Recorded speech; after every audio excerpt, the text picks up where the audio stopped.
Thank you very much, David. It is an honor and a pleasure to be here to deliver the Oliver Gurney Memorial Lecture.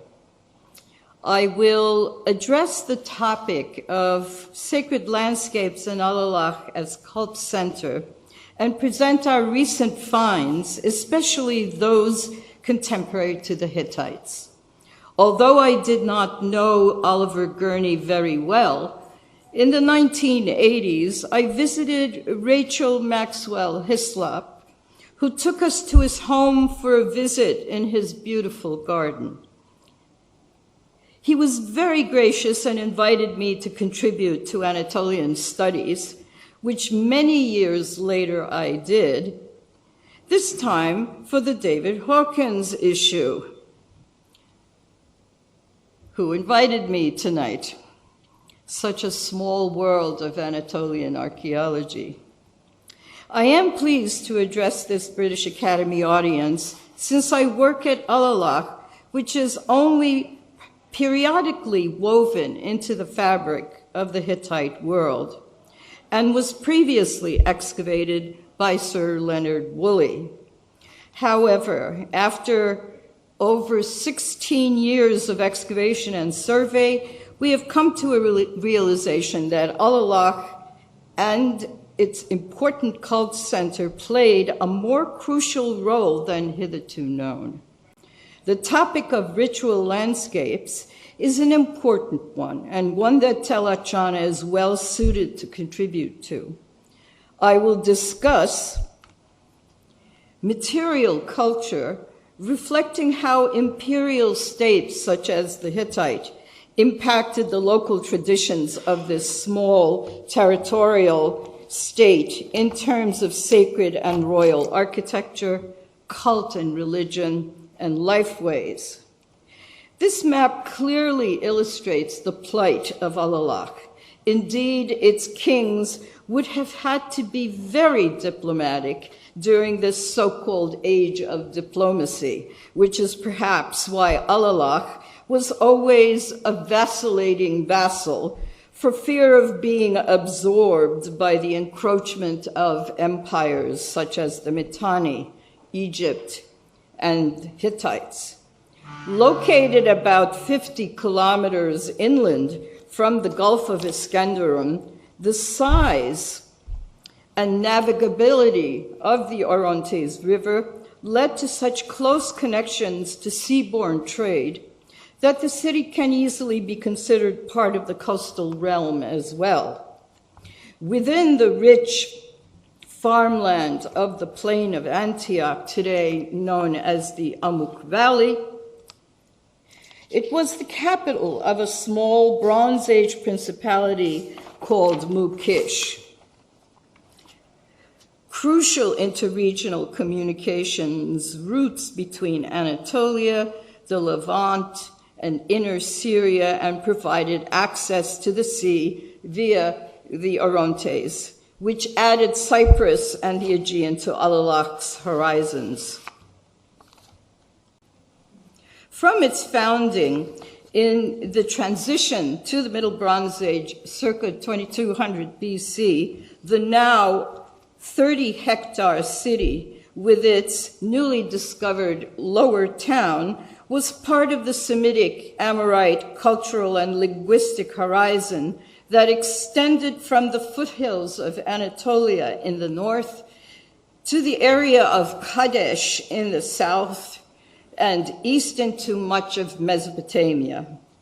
Intruding into this region came a complex matrix of Hurro-Mitannian and later Indo-European, Hittite, and Luwian cultural and linguistic elements, which became politically predominant in the latter part of the Late Bronze Age.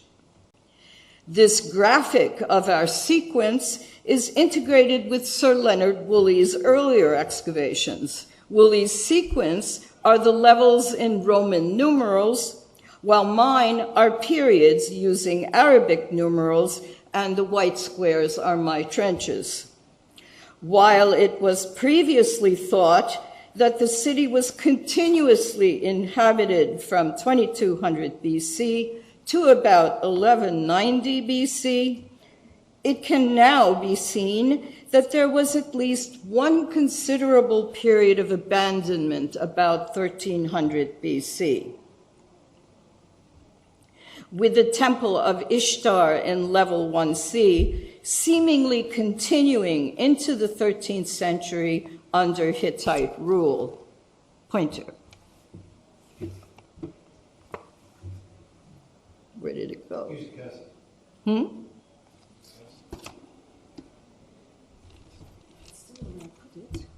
Oh, I see. Thank you. Sorry. Here is the Ishtar temple sequence. This talk will focus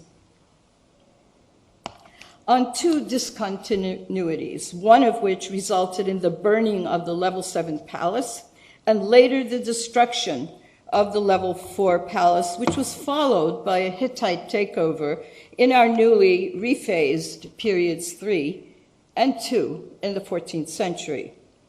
In a surprising development, we can now say that the site was reoccupied briefly around 1140 BC by a group that utilized a combination of local Bronze Age derived ceramics, late Helladic 3C middle developed ware, all the way to Iron II, making it contemporary with neighboring Tainat.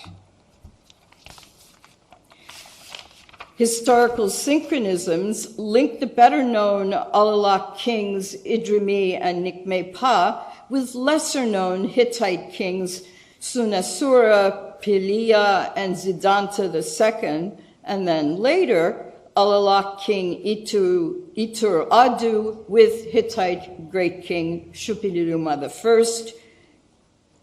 Hittite encroachment intrudes into the level 7 palace with its burning presumably by King Hattushili I, roughly between 1650 and 1600. Yes, I am using middle chronologies. It's off the chart here. Famous for its frescoes, the level 7 palace of Alalakh yielded quite a number of fragments, which Woolley found, and you can see the find places, the contexts written in red, and how many were found. While the iconography as reconstructed certainly has ties with the Aegean, but the growing number of paintings from Levantine coasts also add other traditions of even earlier wall paintings, such as the paintings at Mari, dated to the Middle Bronze Age, much closer in time and technique and tradition to that of Alalakh. The level 7 palace also revealed iconography on a seal impression depicting the ritual sport of bull leaping. Shared with old Hittite ritual practices, albeit rendered in the local style on this relief-decorated vessel from Hussein Dede. The surprise find at Alalakh in the new round of excavations were fresco fragments from unexcavated room 16, up on the top there, adjacent to the burial chamber found by Woolley. These fragments were found under a burnt level, sealed by cement floors. Yes, and it is really cement. It took 5 men an entire week to crack the cement to get down to the unexcavated part of this room. Some fragments were dark brown wavy lines on a beige background, others bright red, some with yellowish flesh-colored background and wispy black lines. Another group had more haphazard splashes of paint and delicate flower-like patterns.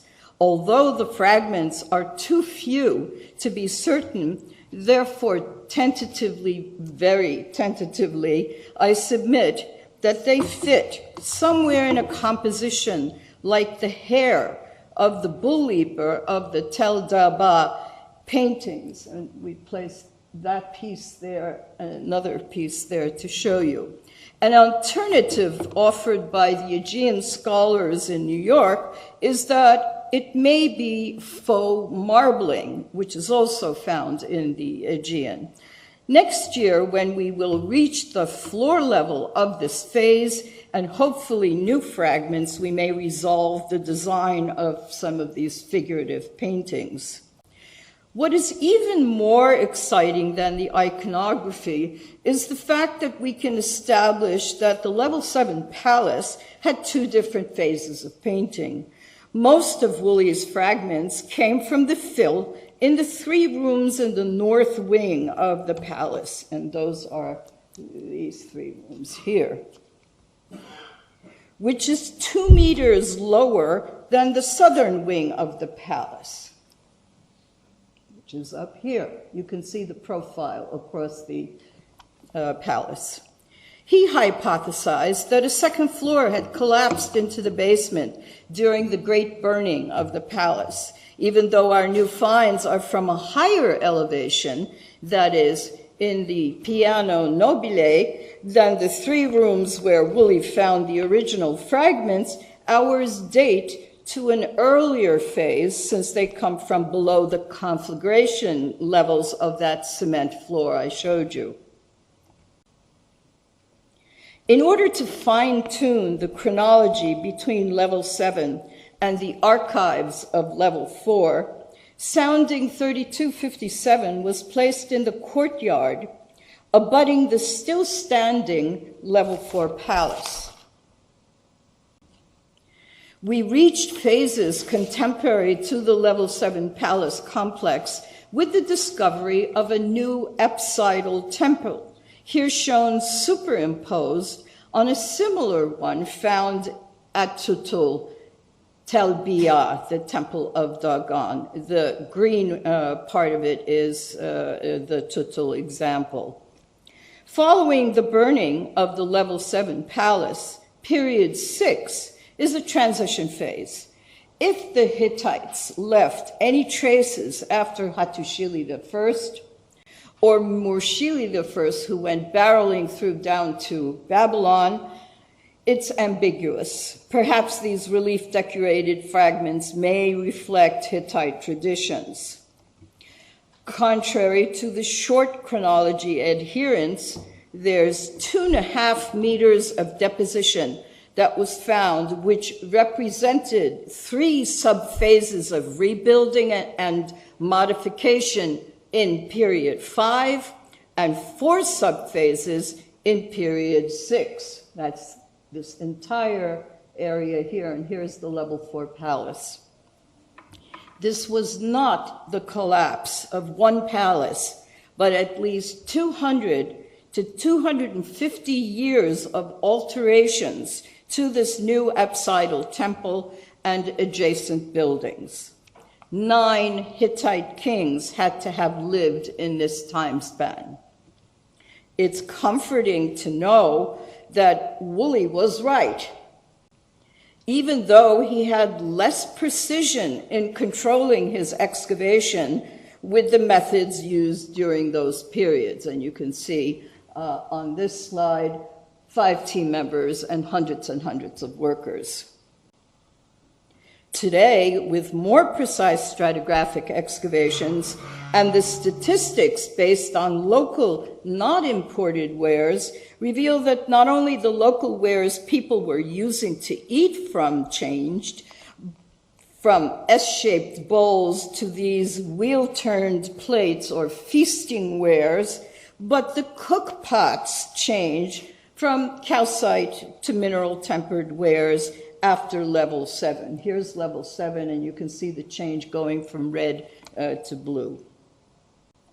Furthermore, in both palatial and non-palatial contexts, the site was now being provisioned by wild animal hunting during the late Bronze I, and not sheep, goat, cattle, and pig, and I'd also like to mention the fact that these are not exotic meats eaten by elites in the palace quarter, but the other side of the mountain where the habitation is more common, it showed the same proportions. And you can see this poor unfortunate fellow trying to chase down an ostrich with a spear.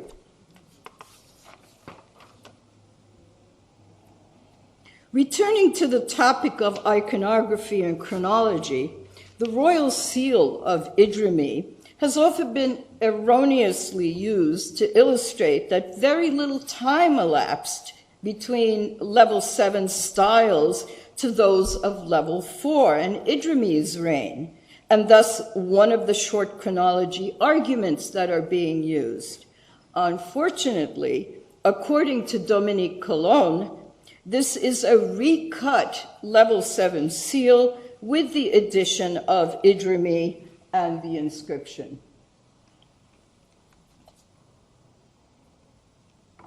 How did cult and ritual paraphernalia change in periods 6 and 5 before the arrival of the Hittites, yet again, and the burning of the level 4 palace?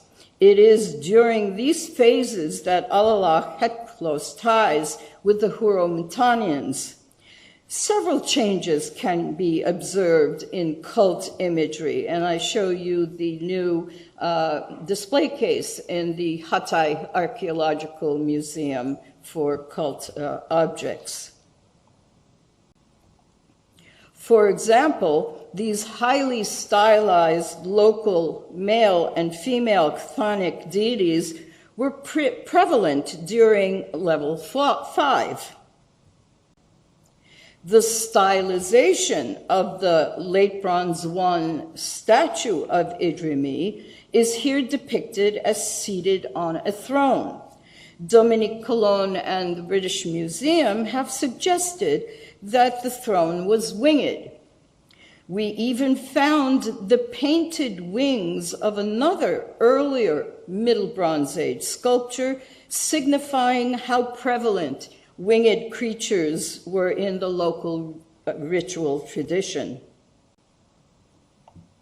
Changes are evident in the stylized Late Bronze Age I local rendering of a beautiful ram in marble, which gave way to harsher, angular-styled lions guarding the entrance of the Ishtar temple during the period of Hittite overlordship in periods 3 to 1.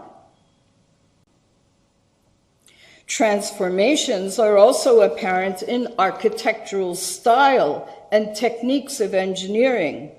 The relatively modest architectural complexes of the level 4 and its administrative wing, the castle, occupied by Kings Idrimi and Nikme-Pa, are burned with the incursion of the new dominant culture, the Hittites. Who exactly perpetrated this is not known definitively, but the destruction is possibly due to either internal unrest or perhaps Tutalia I/II, the father of Hittite great king Shupililiuma. One proxy for this change is represented by the replacement of the level 4 buildings and their modification phases by a massive building, the so-called Hittite fortress, which Woolley thought dated to both levels 3 and 2. You can see that in blue. Since Woolley had gutted the whole building out, we placed square 3254 close to his excavated trenches. And I'd like to point out these 3 storerooms. Remember them. They contained pithos jars, a Hittite tablet, and other exotic materials. We found previously undocumented 2 meters of deposits which overlay the level 4 palace burning. Now named period 3, the square revealed 3 rebuildings of the level 4 palace and castle complex, which dates to between 1400 and 1350, adding 50 and perhaps up to 70 or more missing years to Alalakh's chronology. The massive mud brick Hittite fortress platform then only existed in period 2 and not in both periods, as Woolley thought. So we're at 1350 to 1320 BC, the florescence of Hittite rule. This is important since now the 2 little-known Alalakh kings, Itur Adu and Adu Narari, as well as great king Shupililuma, can now be placed in context. Furthermore, those storage rooms I pointed out with Pithos vessels and Hittite tablet now also belong to this period 3 and are not part of Woolley's version of the level 3-2 palace. And we've checked that through the elevations and newly found photographs of the former excavation. We submit that the fortress building was probably erected by Shupililuma. Unfortunately, only the foundations were discovered, and the building itself either not built at all and abandoned, or made of a perishable material, leaving no overlay. According to my co-assistant director, Murat Akar, the style and engineering of the fortress reflects technologies and buildings of Egypt or areas in the Levant in contact with Egypt, and you can see the 2 examples there.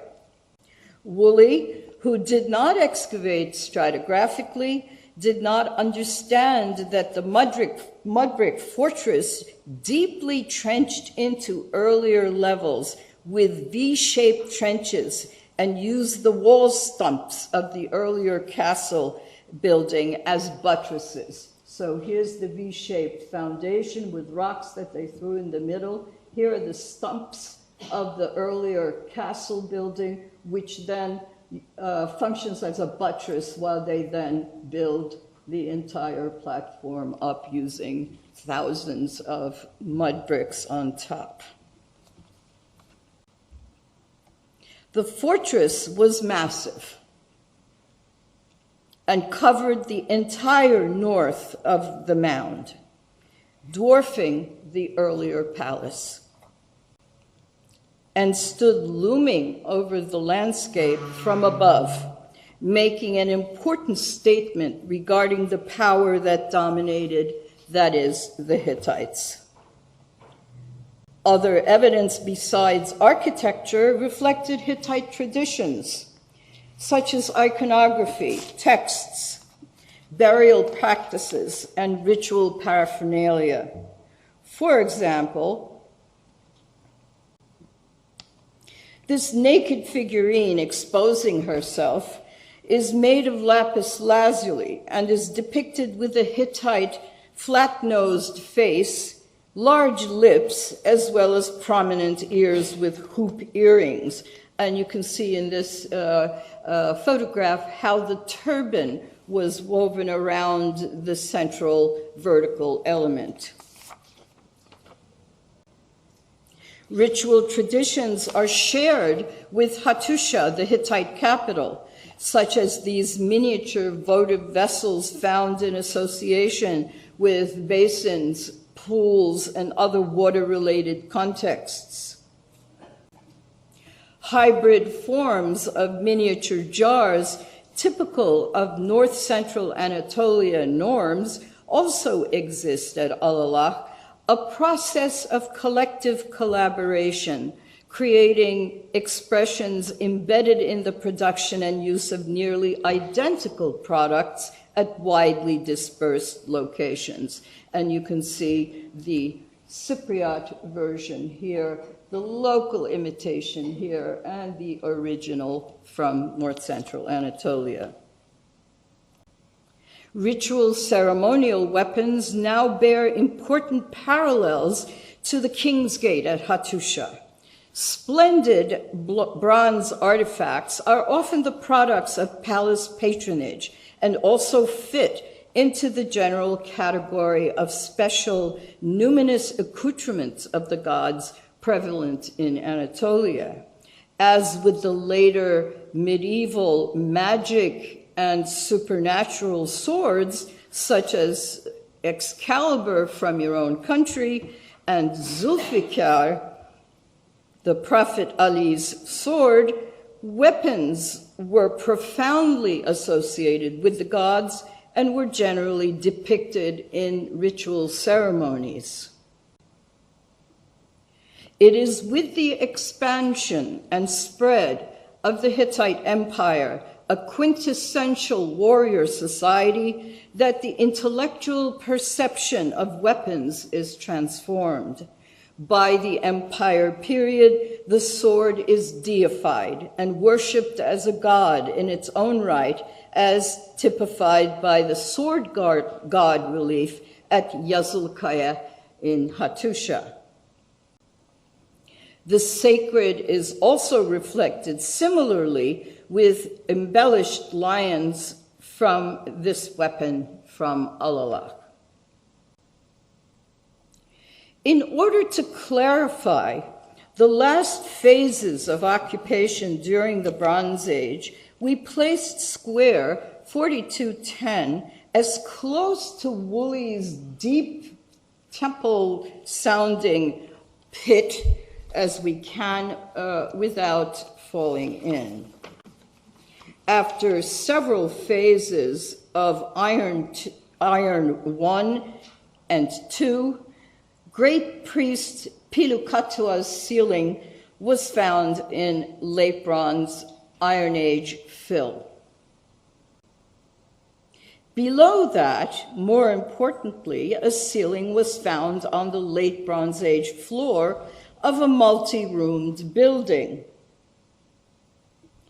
Great Priest Prince Tutalia is now identified as a grandson of Shupililyuma I, and according to Dinchol and Pekar, takes his place with his father Telepinu, the great priest king of Aleppo and son of Shupililyuma. And I have to thank Mark Whedon for valiantly coming to the rescue of this Luwian ignorant dig director by reading the Luwian and telling us who the principal personages were. Tudhalia was a high official, that is the governor of Alalakh, during Mushili II's reign, and that's 1321 to 1295 BC, and his area of responsibility consists at least a part of Ugarit or Ashtata, and possibly adjoining border areas of Alalakh. Thus, the impressions of Palua, Pilukatua, and Tutalia were attested at Alalakh, revealing it as an important cult center. And that's what it was, a cult center, because it had no army after this and is not mentioned in the famous Kadesh Treaty with Egypt. Beneath this Hittite-related phase, near the temple, another indication was forthcoming of an important sacred space, or perhaps a temple. We're hoping it's a temple underneath this. Two favisa, that is a ritual burning pit, were found, one with a cow and bordered with wheel-turned plates placed vertically on its border.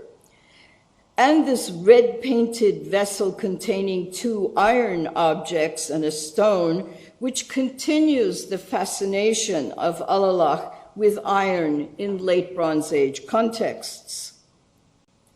Other ritual-related artifacts from the square include an elephant scapula that has been perforated at two sides, Other than thinking this might be a hunting trophy, I would welcome any suggestions as to what this possibly could be.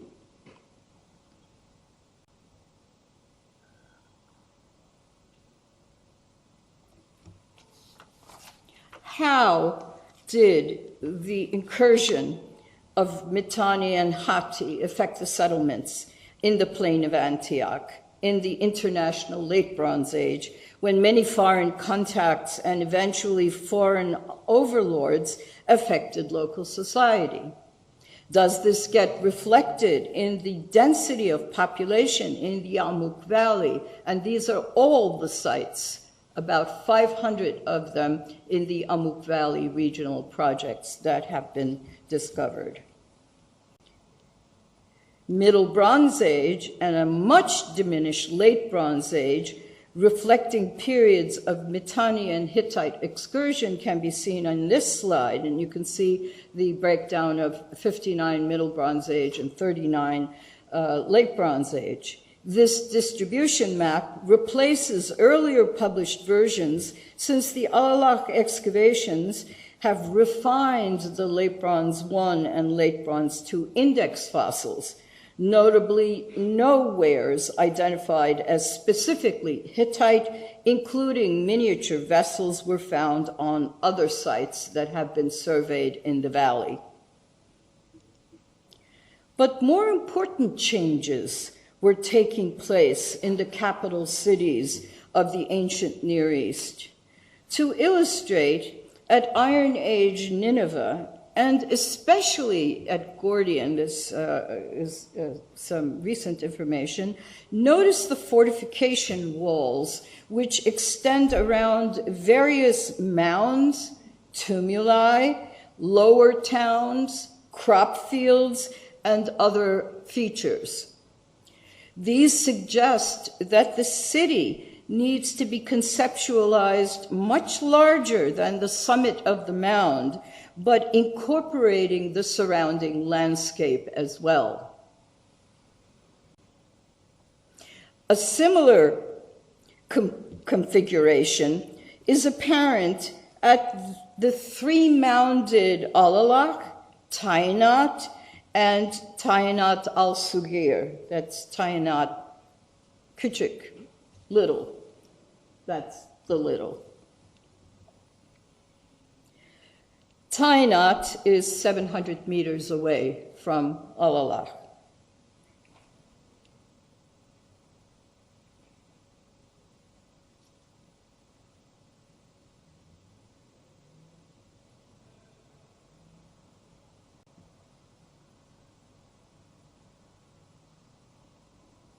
And you can see the changing population at the two mounds. I submit that this multi-mounded entity is actually one city, with the administrative public buildings moving from neighborhood to neighborhood.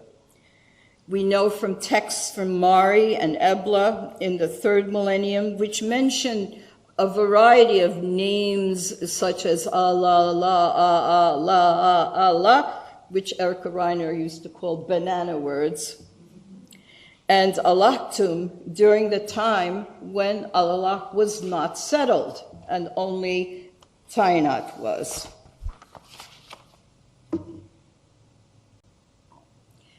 This concept of a large city as one city is best illustrated by environmental reconstructions based on sedimentary cores, GPR, that's ground penetrating radar, and other remote sensing, which shows the nature of the three-mounded city with a stream or maybe a moat separating them.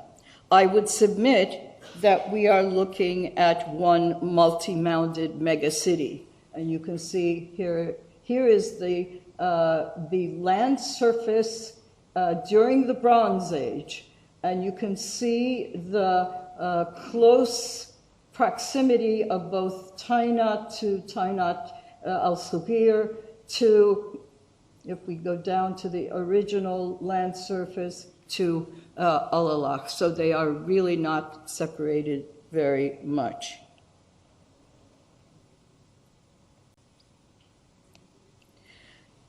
These are the two kings of Alalakh and Tainat, and curiously, with the same frown. The fact is that these two pivotal sites, which span a settlement date from the Chalcolithic through the Iron Age, are located 700 meters apart from one another and may have functioned as one 90-hectare city. They represent a growing number of cases of greater cities and their landscape surrounded by fortification walls. To conclude, foreign expansionism can be traced through socioeconomic changes in the elite and domestic contexts as well as production contexts. Beyond the presence of Mitanni and Hittite imperial actors, a much greater range of international contacts existed through the trade and communication networks passing through Alalakh. The land and sea routes of the Late Bronze, too, were crowded with merchants and travelers bringing gifts, tribute, and commodities, as well as cultural exchange and emigration. The new excavations in elite and common areas of the city allow the comparison of these contexts. Nevertheless, no matter which superpowers came barreling into the Amuk, local rituals and expressions, such as this clay-bearded, or maybe it's a mountain deity figurine, survived. Thank you very much.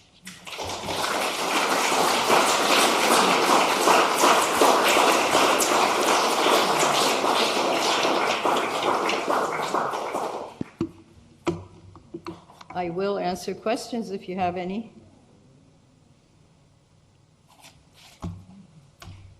Yes, Mark. If I can just come over with a microphone because it's recorded. Well, thank you very much for this wonderful lecture with all these wonderful images, and most of all, your vision that you have of this mega city, as it were, with these three mounds. So can we just talk about that a little bit? Do you imagine then that the river is going between the mounds, and that Tainat, the small Tainat al-Sakhir is in the middle of the two mounds as a kind of key or something like that? I mean, would the river be going between? I saw on your diagram you had the extinct riverbed. Shall we go back to the diagram? Yeah. Yeah, you have the extinct riverbed there. Would the river have been... Here we have the land surface and one riverbed up here. So during the Bronze Age, this whole thing is, this is later, because that's the modern grade here. All of this is part of a possible extension of Tainat, and that separates the two or three elevations. It's either a moat or a stream. We have done cores here, and it is in existence. It is either a stream or it's got water-related deposits and sediments. Our intention is to core all the way from Atchana to Tainat and get a whole sequence of sedimentary cores so we can see exactly which time periods these changes took place. These are based on the preliminary cores and the GPR that we had, but what I want are the sediments. We haven't gotten those yet. Yeah, thank you very much. And what about a city wall? Have you got any evidence for that at all? Well, my wish list contains a sedimentary series going straight across in between the two mounds and see if we can hit a city wall. Because that's exactly how the Gordian team discovered the Iron Age city wall around that actually encompassed all of those features on the plain. It was extraordinary, really. Both the GPR and the cores that a German team did, all of a sudden the outer wall came out. So it's not just that one mound, but you've got the entire landscape fit inside the city wall.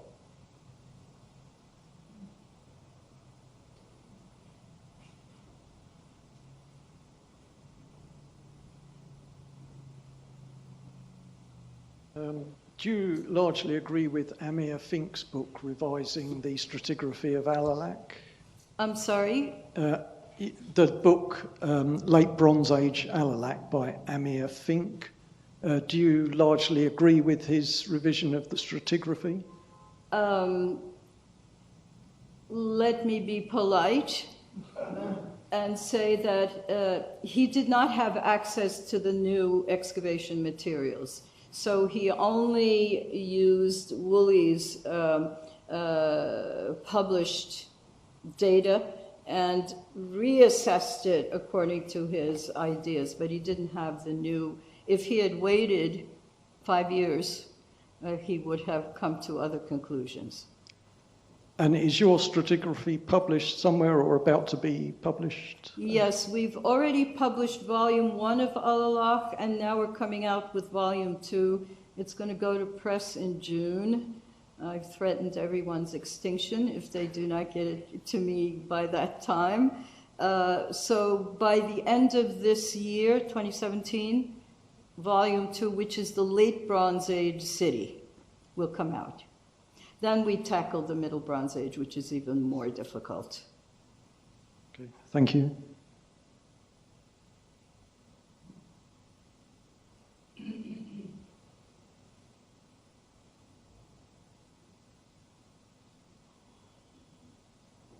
Well, if there are no more questions, I have given this pleasant task of bringing this lecture to a closure. Aslıhan Yener was my former professor and inspired me to become an archaeologist, so that's the occasion. I'm thanking her for this interesting talk. And you can continue with questions and other inquiries over some wine downstairs at our little next door, sorry. That's why I was inquiring. Thank you very much. Thank you.